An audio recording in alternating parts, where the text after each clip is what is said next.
Hello and welcome to the accidental time traveler. This is a comprehension exercise, so let's try and read this together.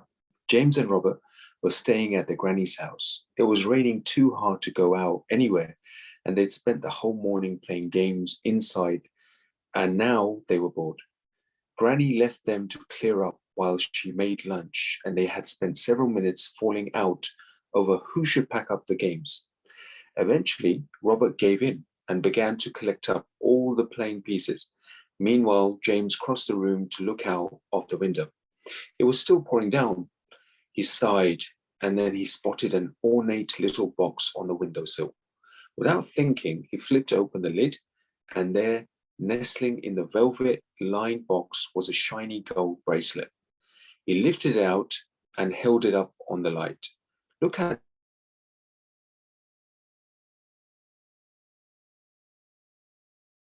it's precious, just as James slipped onto his wrist. Suddenly, the room was filled with a fierce wind. The curtains billowed around him. The bracelet tightened on his arm, and his feet left the ground. Slowly, the room began to dissolve in a rainbow of whirling colors. When James opened his eyes, he was lying flat on his back in a grassy meadow. Above him, birds were soaring high in a cloudless blue sky, and somewhere close by, he could hear the chirp of a grasshopper. He couldn't remember how he came to be in the middle of a field or why he felt so dizzy. But as soon as the world stopped spinning round, he rolled over onto his side and cautiously got to his feet. He looked around at the unfamiliar wood fields and woods. Something wasn't right. He didn't know where he was or what had happened, but some instinct told him that he needed to be very cautious. In the distance, he could see a plume of smoke, and so he set off to see if he could find someone to help him find his way back to Granny's house. He hadn't gone very far when he heard the sound of approaching horses. Even from a distance, he could see the red-plumed helmets and gleaming armor of Roman soldiers. He raced towards the wood to find a place to hide. Before he reached the trees, he heard a loud shout of "Spy!" He glanced over his shoulder just long enough to see that one of the horsemen had changed direction and was galloping towards him.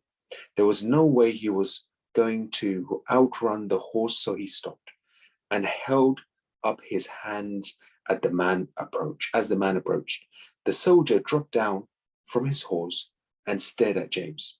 "Who are you? What are you doing here?" he said. "And why are you dressed so strangely?" James looked down at his jeans and trainers. He was too afraid to speak.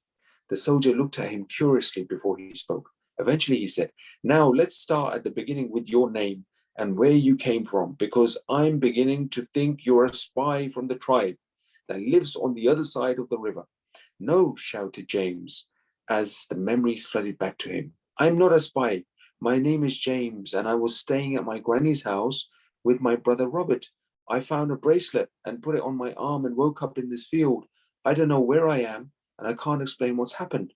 "Well, that sounds very unlikely to me," laughed the soldier.